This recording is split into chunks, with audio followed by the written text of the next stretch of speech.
சொல்லுங்க அப்படின்னு கேட்டிருக்காரு. இது சாதாரண விஷயம் இல்லை. இதுவரைக்கும் நமக்கு இந்த வாய்ப்பு கிடைக்கல.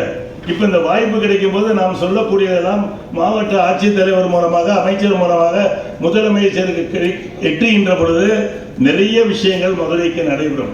அதையெல்லாம் வேணும். ஏன்னா we didn't get the what we are entitled to என்று சொல்லக்கூடிய வகையில் நமக்கு வேண்டியது கிடைக்கல. இது ரொம்ப முக்கியம். மற்ற நகரங்களை எல்லாம் பாருங்கள். இதுக்கு அமைச்சர் இருந்தாலே சொல்லியிருக்காங்கன்னு பார்த்தேன். கொஞ்சம் பொலிட்டிக்கல் ப்ரெஷர் இன்னும் கொஞ்சம் வேணுமோ அப்படிங்கிறது என்னுடைய எண்ணம். அவரே சொன்னார், நான் அதையும் குறிப்பிட்ட எந்த மாவட்டத்தையும் சொல்ல விரும்பல, இன்னும் கொஞ்சம் பொலிட்டிக்கல் ப்ரெஷர் இருந்தால் மதுரை, ஏன்னா உங்களுக்கு தெரியும் இந்த மாதிரி ஒரு குறை இருந்ததால தான் தமிழகத்தை இரண்டாக பிரித்து மதுரையை தலைநகராக கொண்டு தென் தமிழகம் ஒரு மாநிலமாக உருவாக வேண்டும் என்ற கோரிக்கை கூட ஒரு காலத்தில் எழுந்தது. பிறகு நாங்களெல்லாம் என்ன சொன்னோம், அது பிரிவினைவாதமாகிவிடும், நாம் ஒன்றாகத்தான் இருக்க வேண்டும், ஆனால் மதுரையை இரண்டாவது தலைநகரமாக அறிவிக்க வேண்டும் என்று சொன்னோம். பல மாவட்டங்களில் பல மாநிலங்களிலே இரண்டாவது மூன்றாவது தலைநகரங்களாக தான் இருக்கின்றன. ஆனால் அதுவும் நிறைவேறவில்லை. சரி, இப்போ நல்ல வாய்ப்பு. கனவுகளை மட்டும், ஏன்னா தொழில், வணிகம், ஏற்றுமதி, சுற்றுலா இவை வளர்ச்சி அடைந்தால்தான் மதுரை வளர்ச்சி அடையும். இதற்கான கட்டமைப்புகளை கொண்டு வந்தால்தான் மதுரை எல்லா வழியிலும் வளர்ச்சி அடையும். இதில் முதல்ல கட்டமைப்பு அப்படிங்கிறது ஒரு தலைப்பாக இன்ஃப்ராஸ்ட்ரக்சர் கொடுத்துருக்காங்க. மதுரையில் என்ன இன்ஃப்ராஸ்ட்ரக்சர் இல்லை? ஏன் நாம் கோயம்புத்தூர் மாதிரி இல்லை, வளர்ந்து வருகிற ஈரோடு மாதிரி இல்லை, சென்னை மாதிரி இல்லை அப்படின்னா, இங்கே நமக்கு ஏற்கனவே குறிப்பிட்டார்கள், மதுரை விமான நிலையம் பன்னாட்டு விமான நிலையமாக ஆக்கினால்தான் வெளிநாட்டு விமானங்கள் மதுரைக்கு வர முடியும். உங்களுக்கெல்லாம் நல்லா தெரியணும், Madurai it's not an international airport, it's only a customs airport. சுங்க தீர்வை கட்டக்கூடிய ஒரு விமான நிலையம், இன்டர்நேஷனல் ஏர்போர்ட் இல்லை. நமக்கு இன்டர்நேஷனல் கனெக்டிவிட்டி தான் இருக்கு, நமக்கு இன்டர்நேஷனல் சர்வீஸ் வரல. மதுரை அனைத்துலக விமான நிலையம் அல்ல. இதை நீங்க நல்லா புரிஞ்சுக்கணும். நாங்களும் உயிரை கொடுத்து கேட்டுக்கிட்டு இருக்கோம், கிடைக்க மாட்டேங்குது. என்ன காரணம்னு தெரியல. இதுல கவர்மெண்டுடைய பாலிசி புரியல.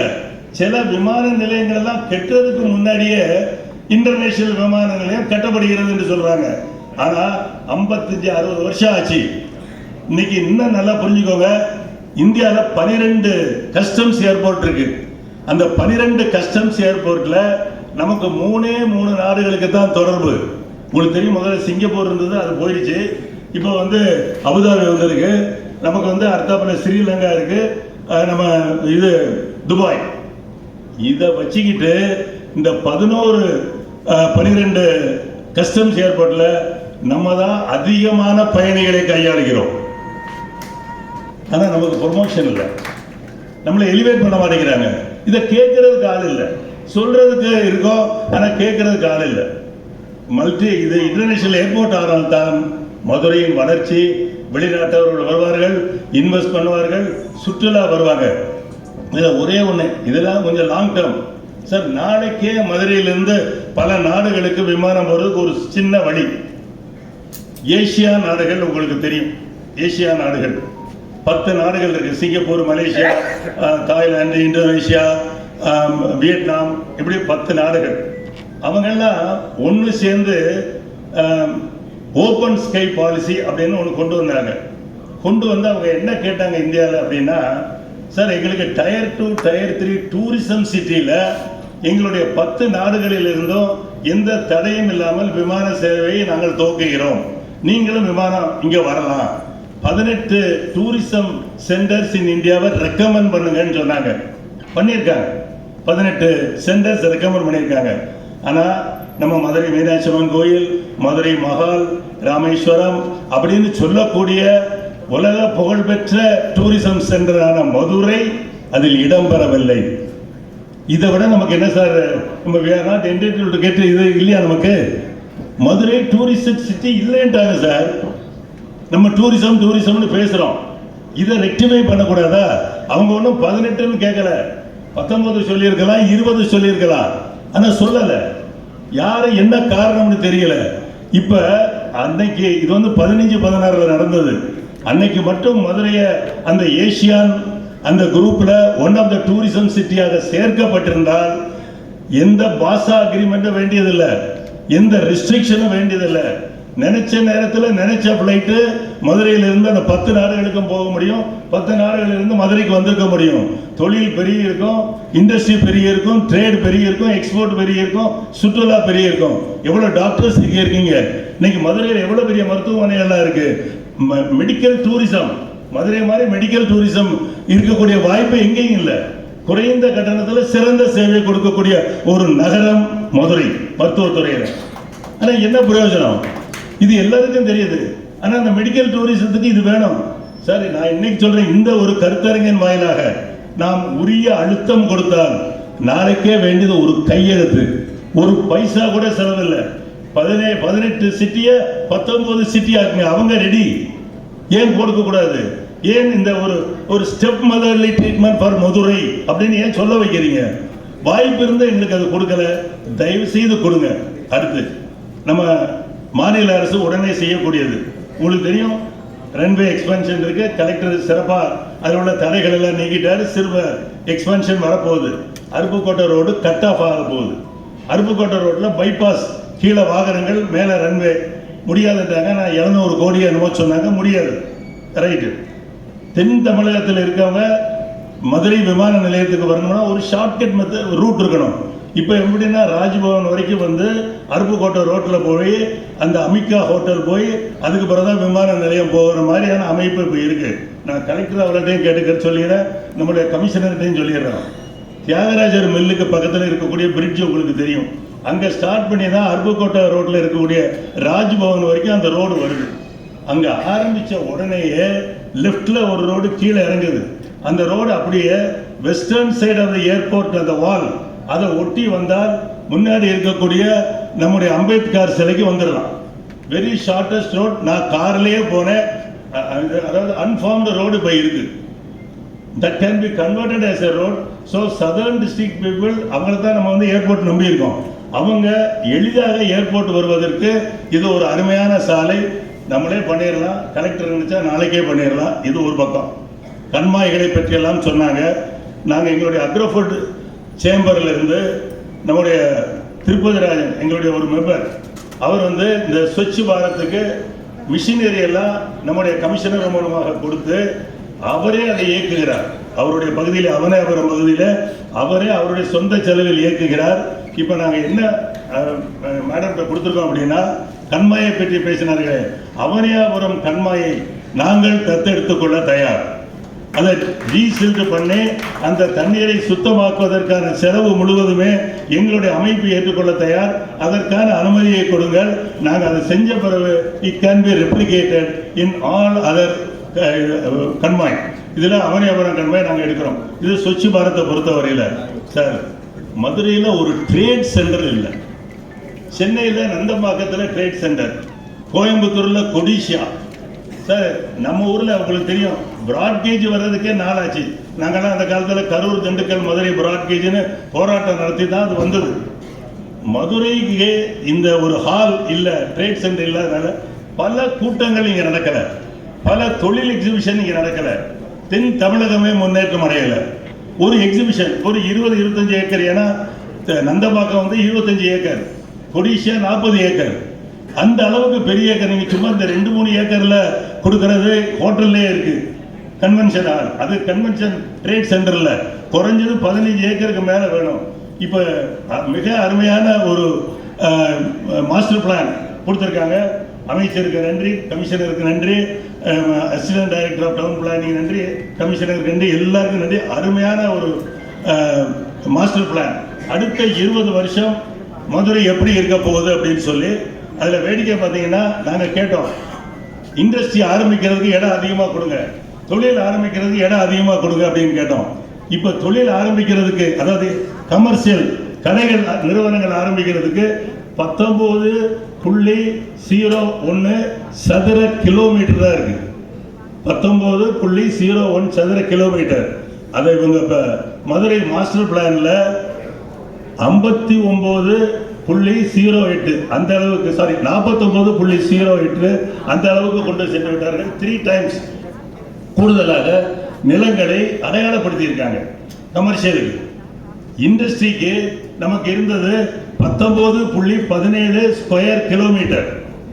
அதை 3 times ஆக்கி இன்னைக்கு அது வந்து 63.08 3 டைம்ஸ்க்கு மேலே சதுர கிலோமீட்டர். இதெல்லாம் நீங்கள் இண்டஸ்ட்ரி ஆரம்பிக்கலாம் அப்படின்னு சொல்லிட்டாங்க. பெஸ்ட். இனிமேல் மதுரையில் இண்டஸ்ட்ரி தொழில் ஆரம்பிக்கிறதுக்கு நல்ல ஒரு திட்டத்தை இவர்கள் கொடுத்துருக்காங்க. ஆனால் நமக்கு ட்ரேட் சென்டர் இல்லை. அந்த அறிக்கையிலேயே அந்த மாஸ்டர் பிளான்லேயே ட்ரேட் சென்டர் ப்ரொவிஷன் கொடுக்கல. நான் சொல்றது சின்ன ட்ரேட் சென்டரில் கொடிஷியா மாதிரியும் நம்முடைய சென்னையில் இருக்கக்கூடிய நந்தம்பாக்கம் மாதிரியும் ரைட்டு. நாங்கள் எப்பவுமே பேச மட்டும் செய்ய மாட்டோம், செயல்லையும் காண்போம். நீங்கள் தான் செய்யணும், நாங்கள் அரசை பார்த்து சொல்ல மாட்டோம். We have purchased 20 acres of land near Thirunagar at the outskirts of Madurai. Trade centre ஆரம்பிக்கணுங்கிறதுக்காகவே 2011ஆவது ஆண்டு ஒரு ட்ரஸ்ட்ல இருந்து ஆரம்பிச்சு வச்சிருக்கிறோம். Only for the public activity. 8 கோடி ரூபாய் டொனேஷன் வாங்கியிருக்கோம். அதை இப்போ கமர்ஷியல் லேண்டாக இந்த இதில் டிக்ளேர் பண்ணியிருக்காங்க. we are extremely happy. But என்னன்னா சொல்லிட்டாங்க, நாங்கள் உடனே டிட்கோவுக்கு ஈக்விட்டி ஷேரிங்கில் we are ready. நாங்கள் 19 ஏக்கர் 20 ஏக்கரை கொடுக்குறோம், நாங்களும் ஷேர் பண்ணுறோம், நீங்களும் ஷேர் பண்ணுங்க, ஆரம்பிப்போம்னு சொன்னோம். சேர்மன் வந்தார், இடத்த பார்த்தாரு, பெஸ்ட்டு பிளேஸு, எல்லாம் ஓகே. அது ஒரு சின்ன பாதை எங்களுக்கு இல்லை, எண்டரப்பான எங்களுக்கு இல்லை. ஏற்கனவே நிசான் ஷோரூமை ஒட்டி ஒரு பாதை இருக்கு. நிசான் ஷோரூமை ஒட்டி நீங்களாம் இப்போ கூட பார்க்கலாம். எங்கள் இடம் நிசான் ஷோரூமுக்கு ஃபோர்டு நிசான், அதுக்கு அடுத்த இடம். நிசான் ஷோரூமை ஒட்டி ஒரு பாதை இருக்கு. நாங்கள் இதுதான் பாதையை நினச்சி வாங்கினோம். அதில் தான் காரில் ட்ரக்கில் எல்லாம் போனோம். ஆனால் இப்போ என்ன சொல்லிட்டாங்கன்னா, அது நீங்களாக போட்டுக்கிட்ட ரோடு, அதாவது மக்களாக போட்டுக்கிட்ட ரோடு, இது வந்து அஃபீஷியல் ரோடு இல்லை அப்படின்ட்டாங்க. நான் கலெக்டர்கிட்ட கேட்டுக்கிறேன், சம்மந்தப்பட்ட எல்லாரையும் கேட்டுக்கிறேன். அது ஏற்கனவே ரோடு இருக்கு. நாங்கள் எங்கள் செலவுலேயே அந்த ரோடை வந்து ரீஜுவனைட் பண்ணி பிரமாதமாக தார் ரோடு போட்டு போகிற மாதிரி ஏற்பாடு பண்ணுறோம். இப்போ கூட சொன்னாங்கல்ல, நமக்கு நாமையில் பப்ளிக்காக இருந்தால் 1/3 கொடுத்தா போதும், மற்றதெல்லாம் நம்மளே பண்ணணும். நாங்களே பண்ண தயார், அனுமதி இல்லை. இதெல்லாம் உடனே செஞ்சால் உடனே மதுரைக்கு ஒரு ட்ரேட் சென்டர். நாங்கள் 20 ஏக்கரையும் மதுரையில் ட்ரேட் சென்டர் ஆரம்பிப்பதற்கு கொடுப்பதற்கு தயாராக இருக்கிறோம். On equity sharing. இதோட நாங்கள் என்னங்க பண்ண முடியும்? 8 கோடி ரூபாய் ஒருத்து ப்ராப்பர்ட்டி, 8 கோடிக்கு டாக்குமெண்ட் போட்டிருக்கோம்.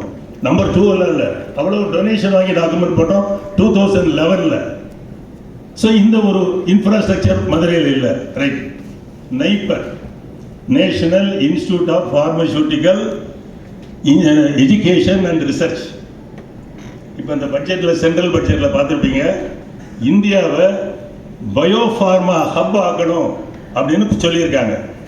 அந்த பயோஃபார்மா ஹப் ஆக்குறதுக்கு இந்தியாவில் உங்களுக்கு நைப்பர் வந்து 7 நைப்பர் இருக்கு.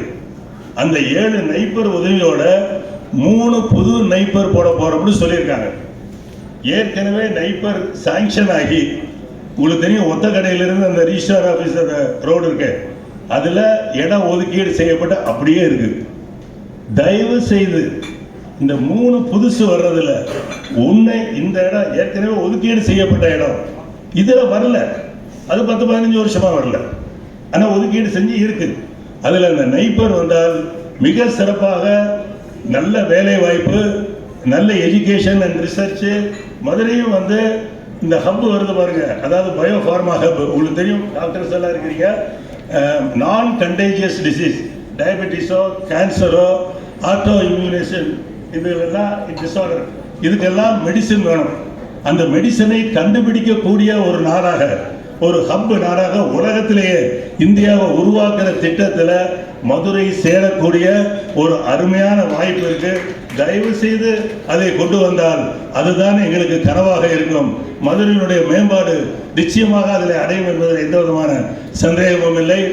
இதெல்லாம் போக மதுரையை சுத்தப்படுத்துறதை பற்றி ஐயாவே சொல்லிட்டாங்க.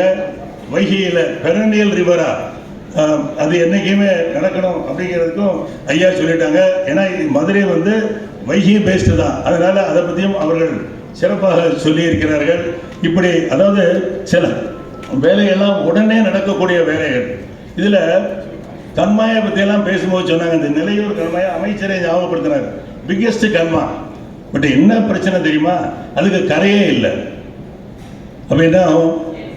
கொஞ்சம் தண்ணி வந்த உடனே அந்த பக்கம் இருக்கிற பட்டா நிலம், வீடு எல்லாத்துலேயும் தண்ணி, பாம்பு. அவங்களும் எவ்வளவு சொல்லி பார்த்தாங்க. அந்த கரை நிலையூர் கண்மாயோடைய கரை உயர்த்தப்பட்டு அதில் இப்போ சொன்னாங்கல்ல, நம்ம வண்டியூர் கண்மாயில் போடுற மாதிரி சாலை போட்டால் அந்த பக்கம் இருக்கக்கூடிய தோப்பூர், புத்தியார் கொண்டு, திருநகர், அப்படி ஒரு 10 ஊர் இருக்கு, அவங்களுக்கு ஒரு சாலை கிடைக்கும் எக்ஸ்ட்ராவா. ஸோ அந்த கரையை உயர்த்தி சாலை போட்டால் நிலையூர் கண்மாயை ஒட்டி இருக்கக்கூடிய இடம் தான் இண்டஸ்ட்ரியல் ஏரியாவாக ஒதுக்கப்பட்டிருக்கிறது. அமைச்சர் சொன்னார்ல, திருப்பரங்குன்றத்திலிருந்து திருமங்கலம் வரைக்கும் போகக்கூடிய இடத்துல நிறைய இண்டஸ்ட்ரீஸ் வரணுங்கிறாரு. அந்த இடத்துல தான் நாங்கள் ஆஃபர் பண்ணுற அந்த ட்ரேட் சென்டர் இடமும் இருக்கு. நிலையூர் கண்மாயை நாங்கள் சிற்பனிடணும் அப்படின்னு நாங்கள் சொல்றதும் அங்கே தான். நிறைவாக இன்னொரு கோரிக்கை தமிழக அரசுக்கு. அதாவது மதுரையினுடைய பாரம்பரியம் உங்களுக்கு தெரியும், பாண்டிய நாட்டுடைய தலைநகரம், எல்லாம் பேப்பரில் தான் இருக்கு. மதுரைக்கு வர்றவங்க இதை உணர்வதில்லை, இதை ஃபீல் பண்ணுறதுக்கு ஒன்றுமே இல்லை. ஸோ ஹெரிட்டேஜ் தீம் பார்க் அப்படின்னு ஒன்று இருக்கு. பாரம்பரிய கருத்துரு அப்படின்னு சொல்லுவாங்க தீமுக்கு பார்க். இது நம்முடைய பாரம்பரியத்தை பற்றி சொல்லும், அந்த காலத்தில் வரலாற்றை பற்றி சொல்லும், நம்முடைய கலாச்சாரத்தை பற்றி சொல்லும், அந்த காலத்தில் இந்த உணவு முறைகளை பற்றி சொல்லும். இது நீங்கள் பார்க்கணும்னா குஜராத்தில் காந்தி நகருக்கு போங்க, அருமையாக அவர்கள் அந்த தீம் பார்க் வைத்திருக்கிறார்கள். குஜராத்தை பற்றி பூராமே நீங்கள் தெரிஞ்சுக்கலாம். அகமதாபாத் டு இது காந்தி நகரில் அந்த பார்க் இருக்கு. இப்போ இந்த சிறைச்சாலை மாறும்போது பல ஆலோசனைகள் சொல்லியிருக்காங்க. 35 ஏக்கர் இருக்கு. ஏன் அந்த தீம் பார்க்கை அங்கே கொண்டு வரக்கூடாது? மதுரைக்கு கண்டிப்பாக இந்த ஹெரிட்டேஜ் தீம் பார்க்கு ஒரு டூரிசம் அட்ராக்ஷனாக இருக்கும். அதனால தயவு செய்து அந்த தீம் பார்க் மதுரைக்கு ஒரு, நீங்கள் ஜெயில் ஏரியாவில் கொடுப்பீங்களா, இங்கே கொடுப்பீங்களா? மதுரை மாவட்டத்தில் மாவட்ட ஆட்சித்தலைவர் இருக்கால் one of the important tourism infrastructure which will attract people through the world. இந்த பாண்டிய நாட்டு கலாச்சாரத்தை பற்றி அந்த காலத்திலேருந்து இந்த காலம் வரைக்கும் இருக்கிறது பூராமே அங்கே லைட் அண்ட் ஷோ இருக்கும், டான்ஸில் இருக்கும். அந்த காலத்து ஃபுட்டு சர்வ் பண்ணுவாங்க. நீங்கள் அந்த இதுக்கு போயிட்டு இருந்தீங்கன்னா தெரியும். It's a great experience. அந்த ஒரு எக்ஸ்பீரியன்ஸை மதுரைக்கு வரக்கூடியவர்களுக்கு கொடுத்தால் அது மிக நன்றாக இருக்கும். இப்போவே நான் கனவுல அதெல்லாம் பார்க்குறேன். நிறைய கனவு நான் கண்டிருக்கேன் 50 வருஷமாக. நான் சொன்ன மாதிரி நிறைய நாங்கள் நிறைவேற்றியிருக்கோம். நிறைய அரசிட்ட சொல்லி நிறைவேற்றியிருக்கோம். எனக்கு இதை வச்சே ஒரு பட்டம் கூட கொடுத்தாங்க, ட்ரீமர் அண்ட் டூயர் அப்படின்னு ஹிந்து பத்திரிகையில் கொடுத்தாங்க. அண்ட் மதுரை மாஸ்டர் மைண்டுன்னு கொடுத்தாங்க. இதெல்லாம் நான் விளம்பரத்துக்காக சொல்லலை, நம்ம கனவு கண்டால்தான் நிறைவேற்ற முடியுங்கிறத டாக்டர் அப்துல் கலாம்லேருந்து எல்லாத்துக்கும் நல்லா தெரியும். மிக அருமையான திட்டம். நான் எவ்வளவோ திட்டங்கள் நம்முடைய முதலமைச்சர் சிறப்பான திட்டங்கள் போட்டிருக்காங்க. அது எனக்கு என்னன்னா அது பெர்குலேட் ஆகி போகிறதில்ல, மக்கள் வரைக்கும் சொல்ல வேண்டியிருக்கு. இன்னைக்கு மாதிரி அழகு தமிழ்ல ஒரு கன்னடத்துக்காரரு இங்கே பேசுறாரு நம்முடைய கவர்மெண்ட் ஸ்கீம், அப்பதான் பல பேருக்கே புரியுது. ஸோ இந்த நீங்க கனவை சொல்லுங்க. யாருங்க கேட்டிருக்கா இது வரைக்கும்? நாங்கள் கரடியாக கத்துவோம், எங்கள் மீட்டிங்கில் பேப்பரில் எழுதி அனுப்புவோம். இப்போ சொல்லுங்கன்னு அரசு கேட்குறாங்க. சார் சொன்னார்ல, அங்கிருந்து பெர்குலேட் ஆகலை, கீழே இருந்து மேலே போகணுங்கிறாங்க. நம்முடைய கனவை சொல்லுங்கன்னா நிறைய கனவு நான் சொல்ல ஆரம்பித்தேன் அப்படின்னு சொன்னீங்கன்னா அது போயிட்டே இருக்கும். இன்னொன்று, இந்த பஸ்ஸை பற்றி எல்லாம் சொல்லிட்டாங்க. திருச்சி மாதிரியாவது மதுரையில் வேண்டாமான்னு கேட்டாங்க. ஏதோ சமையலூர் பக்கத்தில் ஒரு பஸ் போர்ட் வரதா சொல்கிறாங்க. ஆனால் original bus board we have identified places na identify பண்ணிருப்போம். feasibility we have checked, but it must be a bus port. yeah multi modal sense சும்மா பெரிய பஸ் ஸ்டாண்ட் வேண்டாம். இல்ல multi modal transportation மைண்ட்ல வெச்சிட்டு feasibility பார்த்துட்டோம். அப்படி வந்துட்டா இப்ப திருச்சி இப்ப எப்படி இருக்குன்னா திருச்சி நம்மளுமே கம்பேர் பண்ண வேண்டியது இருக்கு. நான் என்ன சொல்றேன், திருச்சி இன்னும் நம்மளோட சுத்தமான நகரம் ஆயிடுச்சு. அது டெவலப் ஆகிட்டு போகுது. நம்ம இப்போ கூட நம்ம கனவை அரசுகிட்ட சொல்லலை அப்படின்னா நம்மளை விட்டுட்டு எல்லாரும் ரேஸில் ஓடிக்கிட்டே இருப்பாங்க. நம்ம அப்படியே நின்றுவோம். தயவுசெய்து இதையெல்லாம் நீங்கள் செய்ய வேண்டும். இதுக்கு நாங்கள் எங்களுக்கு என்ன அளவுக்கு உதவி செய்ய முடியுமோ வச்சுக்கோம். இந்த மெட்ரோ ரயில் இதெல்லாம் நம்ம டச் பண்ண விரும்பலை. அதெல்லாம் லாங் இது மத்திய அரசு செய்ய வேண்டியதுக்கு, மத்திய அரசை வலியுறுத்தி உடனே பெறக்கூடியது, நம்முடைய அரசு செய்யக்கூடியது ஆகிய சிலவற்றை தான் நான் இங்கே குறிப்பிட்டிருக்கிறேன். இதையெல்லாம் செய்தால் எங்களுடைய கனவுங்கிறத நான் என்னுடைய கனவுன்னு சொல்ல மாட்டேன், எங்கள் அமைப்புடைய கனவுன்னு சொல்லலாம். இது மதுரை மக்களுடைய கனவு, மதுரை மாவட்டத்தினுடைய கனவு, தென் தமிழகத்தினுடைய கனவு என்று கூறி இதையெல்லாம் மாவட்ட ஆட்சித்தலைவர் உரிய முறையில் முதலமைச்சருக்கு எடுத்து சென்று நிறைவேற்றி தர வேண்டும் என்று கேட்டுக்கொண்டு இந்த கூட்டத்திலே மதுரைக்கு சில பணிகளை செய்தேன் என்ற ஒரு காரணத்திற்காக என்னை கௌரவித்ததற்காக நம்முடைய ஆட்சித்தலைவர் அவர்களுக்கும் அமைச்சருக்கும் நன்றி கூறி, வாய்ப்புக்கும் நன்றி கூறி விடைபெறுகிறேன். நன்றி, வணக்கம்.